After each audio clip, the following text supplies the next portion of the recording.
April 22nd, 1901, Volume 4. Lessons about the imitation of his life. While I was all afflicted and confused, and almost without hope of seeing my adorable Jesus again, all of a sudden he came and told me, "Do you know what I want from you? I want you similar to me in everything, both in operating and in the intention. I want you to be respectful with everyone, because respecting everyone gives peace to oneself and peace to others, and that you consider yourself the least of all. That you meditate constantly on my teachings within your mind, and keep them in your heart, so that on the occasion you may find them always ready to be used and put into practice. In sum, I want your life to be an outpouring of mine." And while he was saying this, I saw behind the Lord an intense cold and a fire coming down upon earth, which caused damage to crops. I said, "Lord, what are you doing? Poor people!" But not paying attention to me, he disappeared. April 22nd, 1927, Volume 21. How Creation is the Ornaments of the Divine Being. Incapacity of comprehending it. Great delight in the creation of man. Continuing in my usual state, my sweet Jesus made himself seen as a child, all afflicted, and his sadness was such that it seemed as if he felt himself dying. I squeezed him to my heart. I kissed him several times. Who knows what I would have done to cheer him? And Jesus, sighing, told me, "My daughter, look at how beautiful is the whole creation. What charm of light! What enchantment of variety and of rare beauty! Yet these are nothing but ornaments of our divine being. If our ornaments are such, our being surpasses our very ornaments in an incomprehensible way, and the creature is incapable of comprehending the whole incomprehensibility of our being. Just as the eye is incapable of enclosing within itself the whole vastness of the light of the sun, it sees it, it fills itself with light, as much as it can contain of it, but as for enclosing the whole of it, or measuring the length and breadth of the extension of the light, this is impossible for it. Such is our divine being for the human capacity. It is our ornaments that man always sees and touches with his own hand. He sees the sun, he touches its light that makes him feel its heat. He sees the immensity of the waters of the sea. He sees the azure vault of the heavens with many stars. But as for knowing what the light is made of, how much light it contains, how much water the sea contains, how many stars there are in that azure vault, and what it is made of, he will not be able to say anything about it. He sees and enjoys all this, but he is the first little ignorant one in arithmetic, weight, and measure. If it is so with our ornaments, much more so with our divine being. However, you must know that all creation and each created thing gives lessons to man. They narrate our divine qualities, and each of them gives lessons in the quality it contains. The sun gives lessons in light, and teaches that in order to be light, one must be pure, stripped of every matter. Light always contains heat united with it. One cannot separate the light from the heat. So if you want to be light, you must love your Creator alone, and this will bring you, like sun, the fecundity of good. The heavens give you lessons about my celestial fatherland. They call you continuously to your Creator. They give you lessons in detachment from what is earth, in the height of sanctity that you must reach, and how you must adorn yourself with all the divine virtues more than stars. So each thing gives lessons and calls man to reflect himself in them in order to copy them and imitate them. I did not put out my ornaments only for them to be seen, but so that by imitating them, the creature might adorn herself with them. Yet who pays attention to listen to so many lessons? Almost no one. And all afflicted, he kept silent. Then I followed the supreme will in the act in which the divine being was about to create man, so that I too, together with my first father Adam, might love him with the same love with which he loved him in that first instant of his creation. I wanted to receive that same divine breath, that outpouring of love, in order to give it back to my Creator. But while I was thinking of this, my sweet Jesus, all delighted, told me, "My daughter, for one who lives in my will, there is not one act of ours at which she cannot be present, nor any act that we issued from ourselves that she cannot receive. Here is my breath to you, and the outpouring of our love. How great was our delight in this first act of the creation of man! We had created heaven and earth, but we felt nothing new within ourselves. But in creating man, it was very different.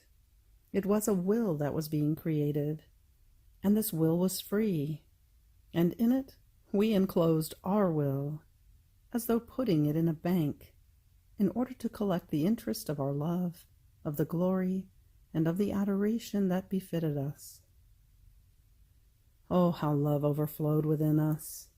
How it trembled with joy in pouring into this free will to hear it say, 'I love you.' And when man, filled with our own, released from his breast the first word, 'I love you,' immense was our delight, because it was as if he were giving us the interest for all the goods we had placed in him. This free will, created by us, was the depository of the capital of a divine will, and we would content ourselves with a small interest, without ever demanding the capital back. Therefore great was the sorrow for the fall of man, because he rejected our capital, so as not to give us our small interest. His bank remained empty, and his enemy, banding with him, filled him with passions and miseries. Poor one, he went broke. Now, my daughter, since the act of the creation of man was a solemn act and of great delight for us, we call you and want you in this act in order to repeat the solemnity of it, placing in your will the great capital of ours. And as we do this, our love overflows and trembles with joy, with great delight, because we see our purpose realized. Surely you will not deny the small interest to us. You will not reject our capital, will you? Even more, every day we will do the accounts. I will call you to be present at that first act when we created this free will. You to give me the interest, and I to see if I can add some more of my capital. My mind was wandering in the divine fiat, and I thought to myself, oh, how I would like to receive that first act of creation, that divine outpouring of intense love that he poured upon the first creature when he created him. I would like to receive that omnipotent breath, to be able to return to my Creator all the love and the glory that he had established to receive from the creature. But while I was thinking of this, my sweet Jesus, clasping me to himself, told me, "My daughter, this is precisely my purpose for coming to you so often, so much so that it may appear strange to some, and almost outside of my usual ways, since almost with no one have I done this, of going so often. All this is to reorder my prime act of the way I created the creature, and this is why I return to you, staying like the most loving father with his daughter. How many times have I not breathed into you to the point that you could not contain my omnipotent breath? I have poured in you my contained love, to the point of filling you up to the brim of your soul. All this was nothing other than the renewal of the solemn act of creation. I wanted to feel that great delight of when I created man, and therefore I come to you, not only to renew it, but to reorder the order, the harmony, the love between creator and creature in the way he was created. In the beginning of the creation of man, there was no distance between me and him. Everything was familiarity. As soon as he would call me, I would be with him. I loved him as my son, and as my son, I felt so drawn to him that I could not do without going and being with him very often. With you, I am renewing the beginning of creation. Therefore be attentive in receiving such a great good. April 22nd, 1928, Volume 24. When the truths are not taken into consideration, their life is aborted. How the love of the Sovereign Queen is spread throughout the whole creation, because in its infinite surge, the Fiat diffused it everywhere. Evils of the human will. I continue with my abandonment in the divine volition, with the almost continuous torment of the privation of my sweet Jesus. I felt the sea of light of the Fiat flow within my poor mind, that seemed to want to tell some truths that regarded it. But the pain I felt from the privation of Jesus was so great that I would not pay attention to the light that wanted to speak to me. And my beloved Jesus, moving in my interior and clasping me in his arms, told me, "My daughter, when the light of my Fiat wants to manifest itself, and the soul does not take it into consideration, the birth that it wants to deliver in order to communicate it to creatures is aborted, and they do not receive the life of this birth of light from us. And if you knew what it means to cause our light to be aborted. You must know that when our Fiat wants to manifest a truth, it places all of our being in activity and overflowing with love, with light, with power, with wisdom, with beauty and goodness. It forms the birth of the truth it wants to deliver. And since all of our qualities place themselves in the act of rising, we cannot contain it, and so we release this birth from us to give it to the creature as gift. And if she does not take it into consideration, she causes our love, our light, to be aborted. She causes our power, wisdom, beauty, and goodness to be aborted, making them die at birth. And so she loses this dear birth from us and does not receive our life that we wanted to give her by means of that truth. And we are left with the sorrow of having aborted, and we feel the good that we wanted to give to creatures re-enter into us. In fact, if the creature aborts, she loses that birth, while we do not lose it, but it re-enters into us. It is for the creature that it is aborted. And therefore be attentive when you feel that the sea of light of my Fiat forms its waves to overflow outside, to deliver the birth of its truths. After this I felt I was good at nothing, and I prayed the Sovereign Queen to come to my help, to lend me her love, that I might love my sweet Jesus with her love of mother.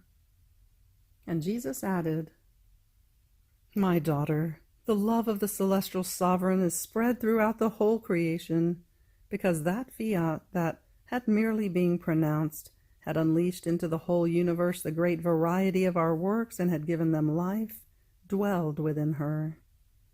And she, emitted her love and all of her acts in the divine fiat that, not knowing how to do small things, but only great and without limits, in its infinite surge, diffused the love and all the acts of the celestial Mamma in the heavens, in the stars, in the sun, in the wind, in the sea, everywhere and in everything. Her love is spread everywhere. Her acts can be found in every place, because my fiat diffused them everywhere, and animated everything with her love and acts. I would not be satisfied, nor would I feel loved and honored, if I did not find in all things, even under the earth, the love and the glory that my Mamma gave me. It would be a broken love and a divided glory if I did not find her in all of creation, more so since I had loved her in all things, and therefore it was right that I find her love diffused in everything, and always in the act of loving me and glorifying me. Nor could a broken love that would not run after me everywhere have breached its way into me, and therefore she would not have been able to draw me from heaven to earth into the narrow prison of her maternal womb. Her chains of love were as many as the things I created, in such a way that I descended from heaven like a king, all bejeweled and surrounded by the chains of love of the Queen of Heaven. And if her love reached such extent, she owes it to my divine fiat, that reigning in her as sovereign, captured her love within my will, and expanded it everywhere, and all of her acts received the tints of the divine acts. Therefore, if you want the love of the Queen Mamma, let my fiat dominate you. Diffuse your love and all of yourself within it, so that my fiat, capturing your little love and everything you do, may expand it, and bringing it wherever it is present, that is everywhere, it may find your love united to the love of my Mamma. And you will give me the contentment that the little daughter of my will does not give me a broken and divided love, but love in all things and everywhere. Then I was thinking to myself, but what evil does the creature do when she does her human will? And Jesus added, My daughter, the evil is great. My will is light, and the human will is darkness. My will is sanctity, and the human is sin. Mine is beauty and contains every good, while the human is ugliness and contains every evil. So by not doing my will, the soul makes the light die. She gives death to sanctity, to beauty, and to all goods. And by doing her will, she makes darkness rise. She gives life to sin, to ugliness, and to all evils. Yet doing their own will seems nothing to creatures, while they dig themselves an abyss of evils that leads them to the precipice. And then, does it seem trivial to you that while my will brings them its light, its sanctity, its beauty, and all of its goods, and only because it loves these creatures, it receives the affront of seeing its light, its sanctity, its beauty, and all of its goods die in them? My humanity felt so much this death that the human will gave to the light and sanctity of its will within creatures, that it can be said that this was the true death it felt, because it felt the torment and the weight of a death of an infinite light and sanctity that creatures had dared to destroy within themselves. And my humanity moaned and felt crushed by as many deaths for as many times as they had dared to give death to the light and sanctity of my divine will within them. What evil would it not be for nature if they made the light of the sun, the wind that purifies, the air that they breathe, die, there would be such disorder that creatures would all die. Yet the light of my will is more than sun for souls, more than wind that purifies and air that forms their breathing. So from the disorder that could take place if they could make the light of the sun, the wind, and the air die, you can comprehend the evil that takes place by not doing my adorable will, which is act of primary life and center of all creatures. End of April 22nd. Fiat.